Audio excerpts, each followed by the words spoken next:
Mr. President, ladies and gentlemen, I didn't intend to come here this year. My country is at war, fighting for its life.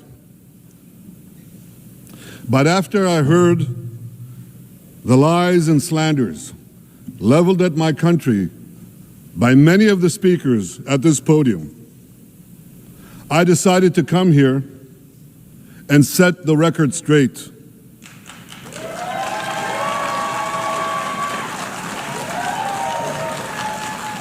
I decided to come here to speak for my people, to speak for my country, to speak for the truth.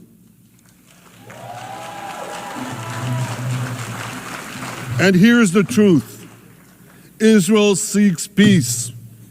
Israel yearns for peace. Israel has made peace and will make peace again.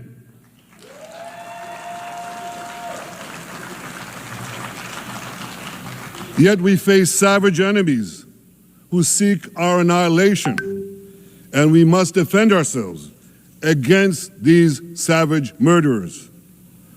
Our enemies seek not only to destroy us, they seek to destroy our common civilization and return all of us to a dark age of tyranny and terror. When I spoke here last year, I said we faced the same timeless choice that Moses put before the people of Israel thousands of years ago. As we were about to enter the Promised Land, Moses told us that our actions will determine whether we bequeath to future generations a blessing or a curse. And that is the choice we face today.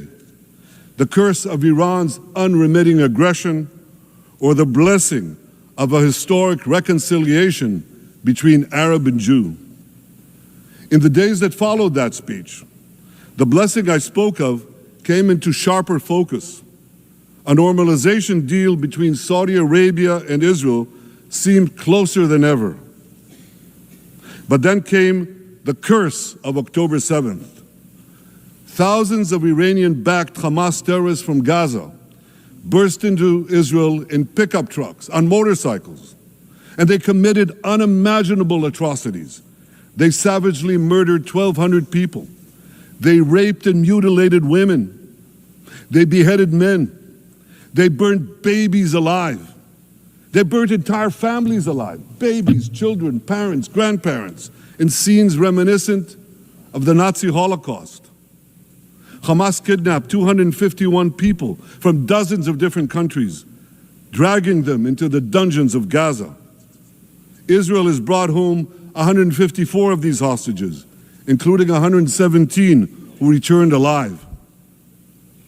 I want to assure you, we will not rest until the remaining hostages are brought home too. And some of their family members are here with us today. I ask you to stand up.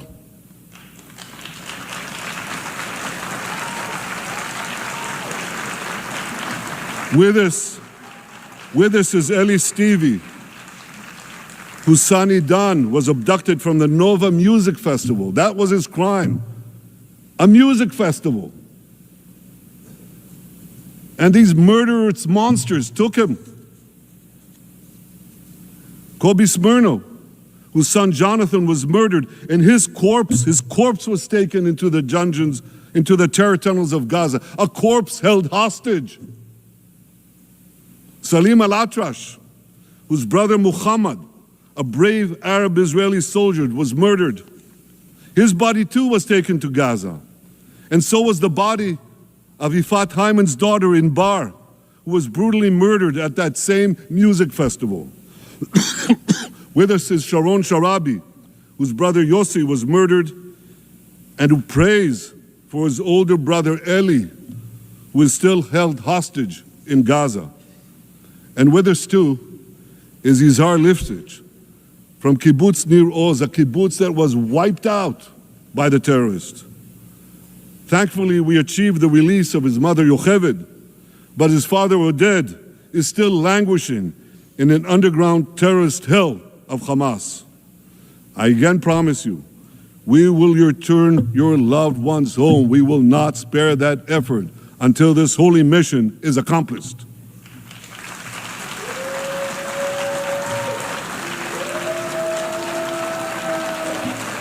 Ladies and gentlemen, the curse of October 7th began when Hamas invaded Israel from Gaza. But it didn't end there. Israel was soon forced to defend itself on 6 more war fronts organized by Iran. On October 8th, Hezbollah attacked us from Lebanon. Since then, they fired over 8,000 rockets at our towns and cities, at our civilians, at our children. 2 weeks later, the Iran-backed Houthis in Yemen launched drones and missiles at Israel, the first of 250 such attacks, including one yesterday aimed at Tel Aviv. Iran's Shiite militias in Syria and Iraq have targeted Israel dozens of times over the past year as well. Fueled by Iran, Palestinian terrorists in Judea and Samaria perpetrated scores of attacks there and throughout Israel. And last April, for the first time ever, Iran directly attacked Israel from its own territory, firing 300 drones, cruise missiles, and ballistic missiles at us. I have a message for the tyrants of Tehran. If you strike us, we will strike you. There is no place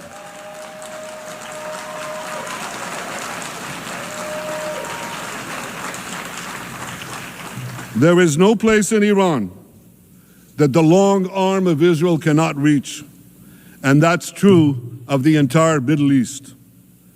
Far from being lambs led to the slaughter, Israel's soldiers have fought back with incredible courage and with heroic sacrifice.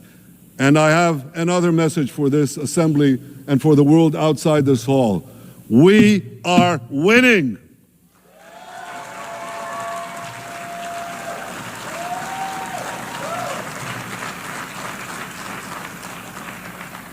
Ladies and gentlemen, as Israel defends itself against Iran in the seven-front war, the line separating the blessing and the curse could not be more clear. This is the map I presented here last year. It's a map of a blessing. It shows Israel and its Arab partners forming a land bridge connecting Asia and Europe between the Indian Ocean and the Mediterranean Sea.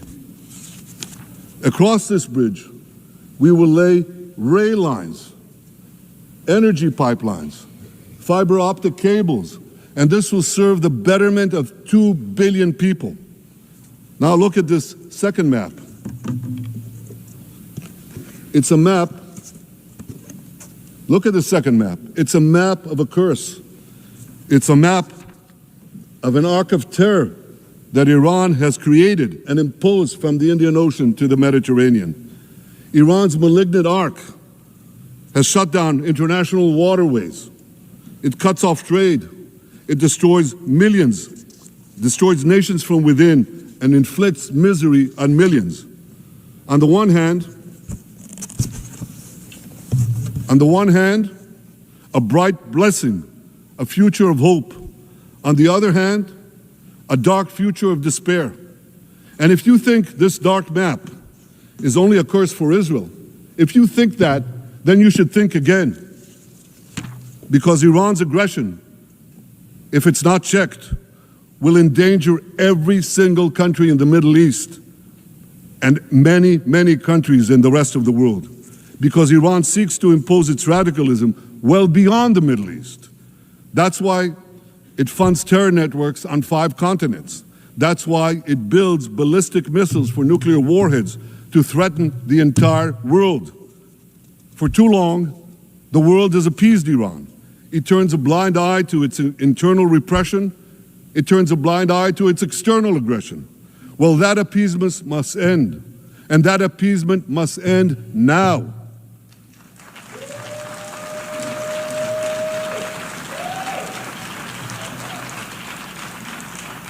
Nations of the world should support the brave people of Iran who want to rid themselves of this evil regime.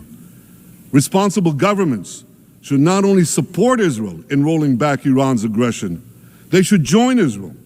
They should join Israel in stopping Iran's nuclear weapons program. In this body, in the Security Council, we're going to have a deliberation in a few months. And I call on the Security Council to snap back UN Security Council sanctions against Iran, because we must all do everything in our power to ensure that Iran never gets nuclear weapons.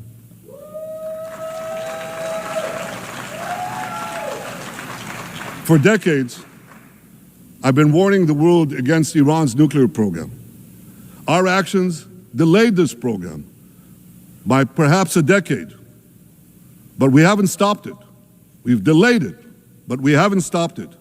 Iran now seeks to weaponize its nuclear program for the sake of the peace and security of all your countries. For the sake of the peace and security of the entire world, we must not let that happen. And I assure you, Israel will do everything in its power to make sure it doesn't happen.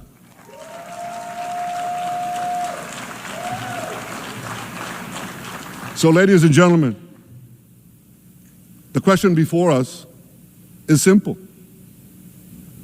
Which of these two maps that I showed you will shape our future? Will it be the blessings of peace and prosperity for Israel, our Arab partners, and the rest of the world? Or will it be the curse in which Iran and its proxies spread carnage and chaos everywhere? Israel has already made its choice. We've decided to advance the blessing. We're building a partnership for peace with our Arab neighbors while fighting the forces of terror that threaten that peace. For nearly a year, the brave men and women of the IDF have been systematically crushing Hamas's terror army that once ruled Gaza. On October 7th, the day of that invasion into Israel, that terror army numbered nearly 40,000 terrorists. It was armed with more than 15,000 rockets. It had 350 miles of terror tunnels, an underground network bigger than the New York subway system, which they used to wreak havoc above and below ground. A year later, the IDF has killed or captured more than half of these terrorists, destroyed over 90% of their rocket arsenal, and eliminated the key segments of their terror tunnel network. In major military operations,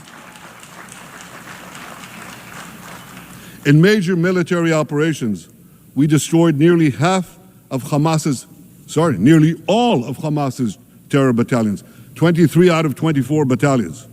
Now, to complete our victory, we are focused on mopping up Hamas's remaining fighting capabilities. We are taking out senior terrorist commanders and destroying remaining terrorist infrastructure. But all the while, and I'll say this one more time, we remain focused on our sacred mission, bringing our hostages home, and we will not stop until that mission is complete. Now, ladies and gentlemen, even with Hamas's greatly diminished military capability, the terrorists still exercise some governing power in Gaza by stealing the food that we enable aid agencies to bring into Gaza. Hamas steals the food, and then they hike the prices. They feed their bellies, and then they fill their coffers with money that they extort from their own people. They sell the stolen food at exorbitant prices, and that's how they stay in power. Well, this too has to end, and we're working to bring it to an end.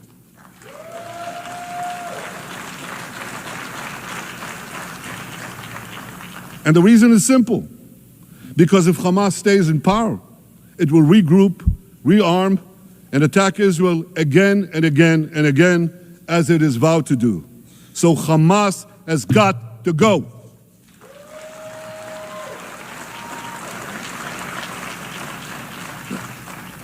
Just imagine, For those who say, well, Hamas has to stay, it has to be part of a post-war Gaza, imagine in a post-war situation in World War II, imagine allowing the defeated Nazis in 1945 to rebuild Germany. It's inconceivable, it's ridiculous. It didn't happen then, it's not going to happen now.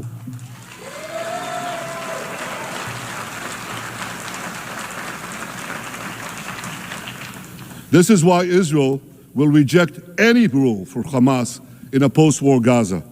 We don't seek to resettle Gaza. What we seek is a demilitarized and de-radicalized Gaza. Only then can we ensure that this round of fighting will be the last round of fighting. We are ready to work with regional and other partners to support a local civilian administration in Gaza committed to peaceful coexistence. As for the hostages, I have a message for the Hamas captors. Let them go. Let them go. All of them. Those alive today must be returned alive, and the remains of those whom you brutally killed must be returned to their families. Those families here with us today, and others in Israel, deserve to have a resting place for their loved ones, a place where they can grieve and remember them. This war, ladies and gentlemen, this war can come to an end now. All that has to happen is for Hamas to surrender, lay down its arms, and release all the hostages. But if they don't, we will fight until we achieve victory, total victory. There is no substitute for it.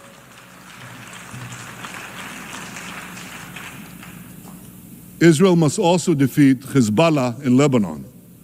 Hezbollah is the quintessential terror organization in the world today. It has tentacles that span in all continents.